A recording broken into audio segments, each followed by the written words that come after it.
কত কষ্ট আপনার বাবা আপনার জন্য করে, অথচ আপনি এটা অনুধাবন করতে পারেন না। একদিন যখন আপনি সন্তানের বাবা হবেন, দেখবেন ছোটবেলায় কত লেকটোজেন কিনতে হয়, কত দুধ আনতে হয়, কাপড় আনতে হয়, শীতের জামা আনতে হয়, কত ধরনের খরচ আর খরচ। এই খরচটার সময় বুঝবেন আপনার বাবা আপনার জন্য কত কষ্ট করেছেন। এই জন্য আমার বন্ধু, শুধুমাত্র ওয়াজ শুনলে চলবে না, ওয়াজ শুনলে চলবে না, এই শুধুমাত্র ওয়াজ শুনলে চলবে না। একটাবার তাকায় দেখেন প্রত্যেকটা যুবকের চেহারা নীরব হয়ে গেছে, একটাবার তাকায় দেখেন সব যুবকের চেহারা মলিন হয়ে গেছে। আমার মনে হয় এখানে আমার মতো মনে হয় অনেকে তারা পরে হারাইছে। বাড়িতে যাই কারে বাবা কইয়া ডাক দিব, বাবারে হারাইছে যে সে বোঝে বট গাছটার দামটা কত। বাবা এমন একটা ছায়া, এই কথা কেউ কয় না, অথচ বাপের দুঃখের কথা কেউ কয় না। তিলে তিলে তিলে তিলে ঘাম জড়াইয়া জড়াইয়া কই থেকে টাকা আইছে। আর সবচেয়ে বড় জিনিস তো টাকা, সবচেয়ে বড় হলো অর্থ। অর্থ না থাকলে ভালোবাসা জানালা দিয়া ফালাইয়া যায়, প্রেম না থাকলে, অর্থ না থাকলে ভালোবাসা জানালা দিয়া ফালাইয়া যায়। অথচ শিশু থেকে কিশোর, কিশোর থেকে যৌবন, যৌবন থেকে বিয়ের আগ পর্যন্ত ছেলে কিংবা মেয়ে লক্ষ লক্ষ টাকা খরচ করে বিয়ে দিতেছে, অথচ বাপের মুখে কোনোদিন কালো চেহারা দেখি নাই। বাপটা সব সময় একদম চেহারাটা মলিন না কইরা হাসি মুখে কথা বলতেন, আর মনে মনে ভাবতেন আমার সন্তানের সামনে মনটা খারাপ করলে আমার জাদুমণি কষ্ট পাইব। এখন বুঝতেছি বাপটা হারাইবা কেমন কষ্ট।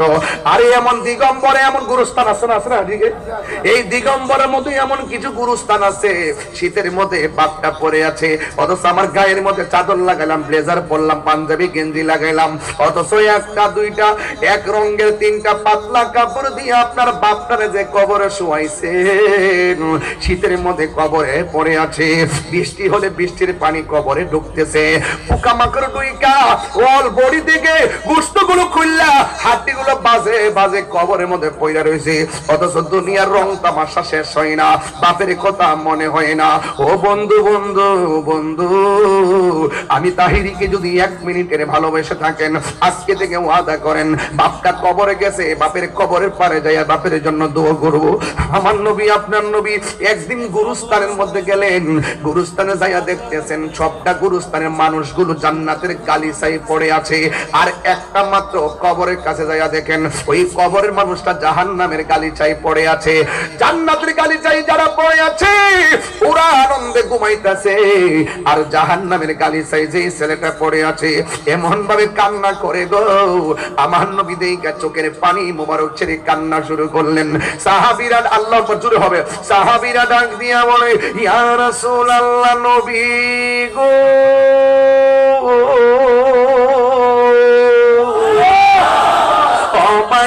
নবীজি, আপনি সব কবর দেখে হাসি দিলেন, এই কবরটা দেখে কেন চোখের পানি ফালাইয়া কানলেন? আমার নবী ডাক দিয়ে কয় সাহাবীরা রে, আমি নবী যাহা দেখি তোমরা তা দেখো না, আমি নবী যাহা শুনি তোমরা তা শোনো না।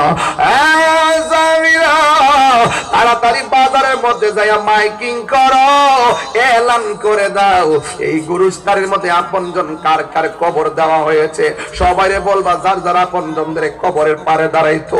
এবার যাই এলান করে দেওয়ার পরে পরের দিন সবাই লাইন দিয়ে গুরুস্থানে আসলেন।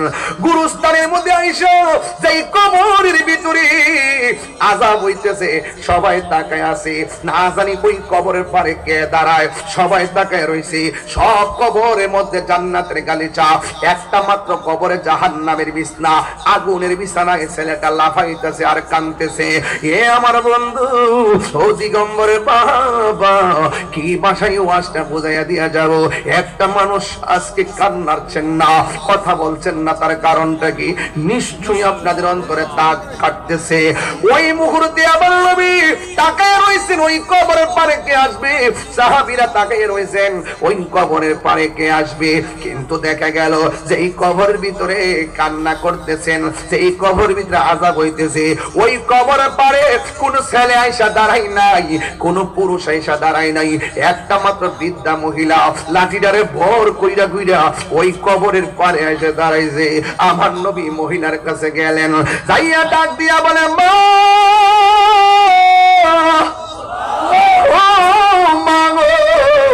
এই কবরে যে শুয়ে রয়েছে এটা আপনার কি লাগে? কই ইয়া রাসূলুল্লাহ আমার সন্তান লাগে। একটা খেয়াল করে দেখেন না, ওয়া মা ইয়াস্তাবিল আহইয়া ওয়ালাল আমওয়াত, যারা জিন্দা যারা মুর্দা এক না। উপরে তাইকা কেউ কবর আযাব দেখে না। আল্লাহ বলেন ইন্নাল্লাহা ইসমিউ মাইয়াশা, আমি আল্লাহ যারে ইচ্ছা করি কবরের আযাব দেখার ক্ষমতা দেই। এই জন্য আমার নবী দেখার ক্ষমতা দিয়েছেন কে?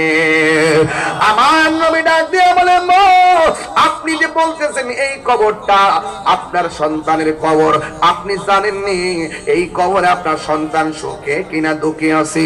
মা ডাক দিয়া বলেন ইয়া রাসূলুল্লাহ ইয়া হাবিবাল্লাহ, নবী গো আমি জানি না, আল্লাহ এবং তার রাসূলই ভালো জানে। এই মহিলাটা ছিল নবীর আশিকা। ডাক দিয়া বলে আল্লাহ এবং নবী ভালো জানে, আপনারা জবানটা খুলে বলুন আমার নবী জানার ক্ষমতা আছে না নাই? আমার নবী ডাক দিয়া বলেন মা,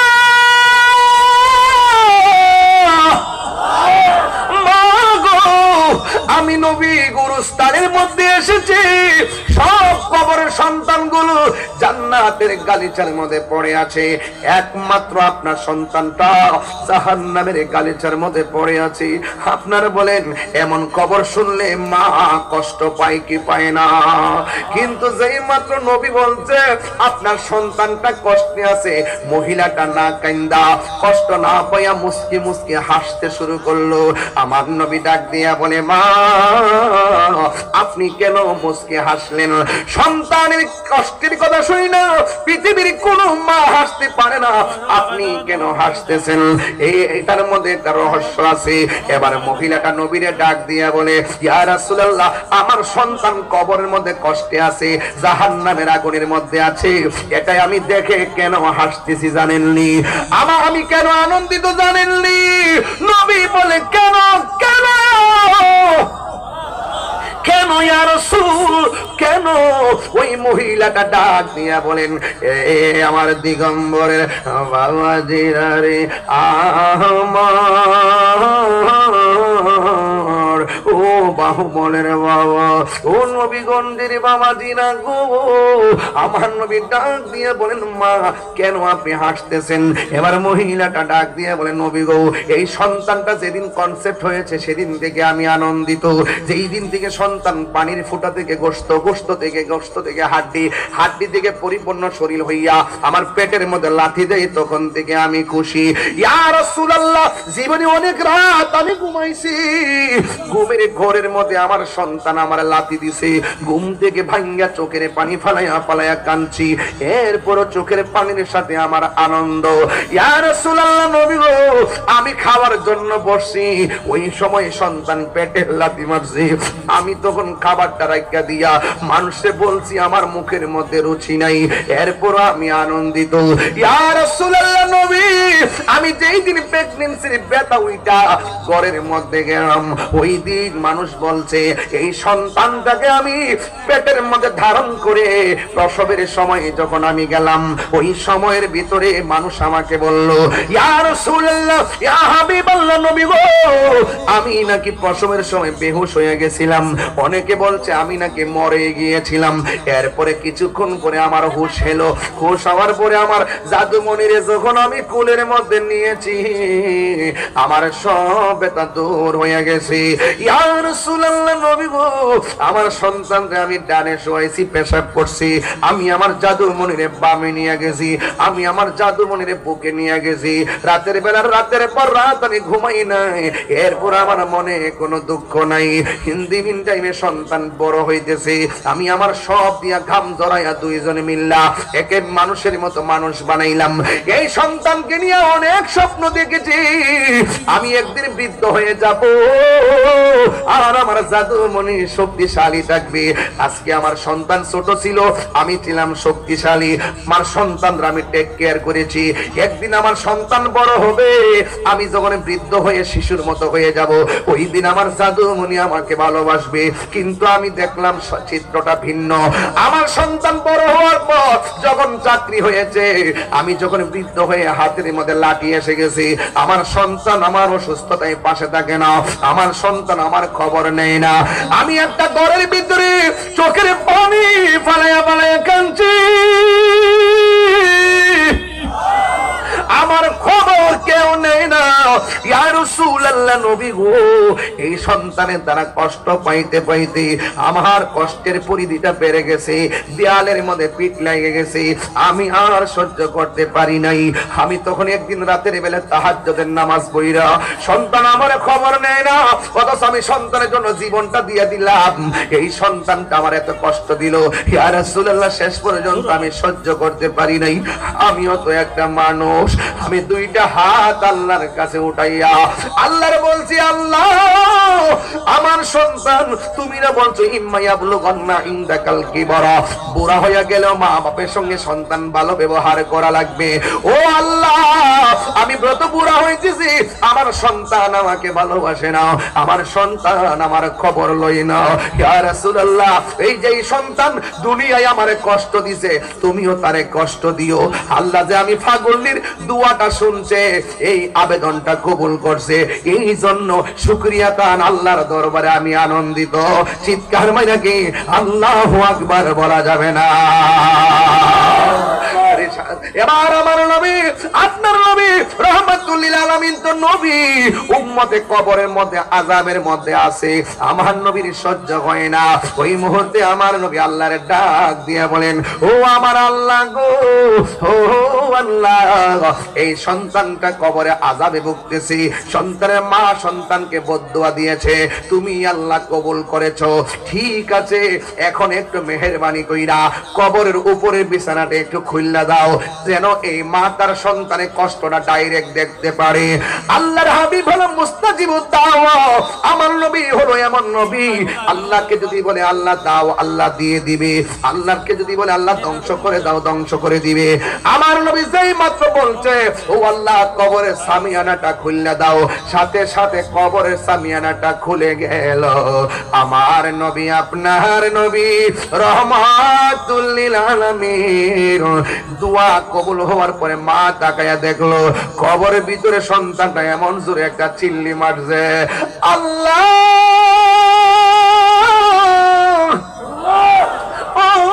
আল্লাহ গো, আর পারি না। এই কান্নার আওয়াজ শিমাল থেকে মাগরিব, জিমাল থেকে জুনুব, মাশরিক থেকে মাগরিব, মানুষ আর জিন ছাড়া সব প্রাণীগুলা শুনতেছিল।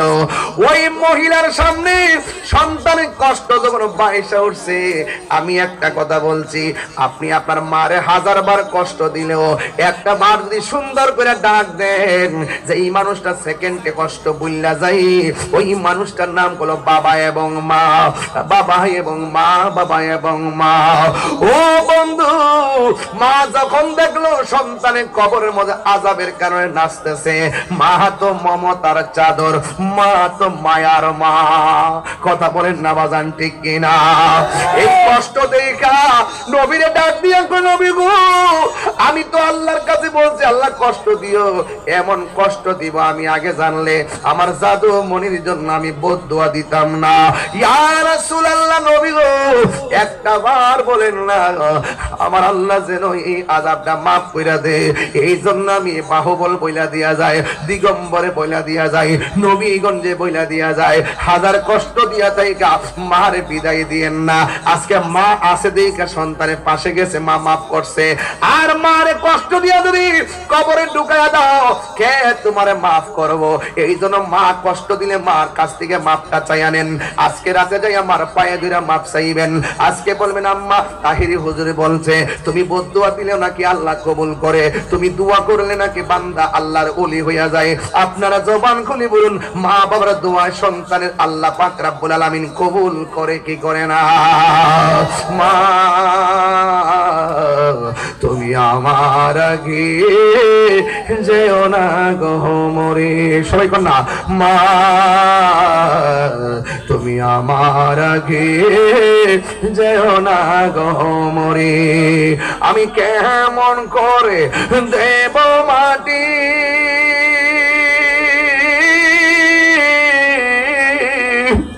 আমি কেমন করে দেব মাটি তোমারি কবরে, মা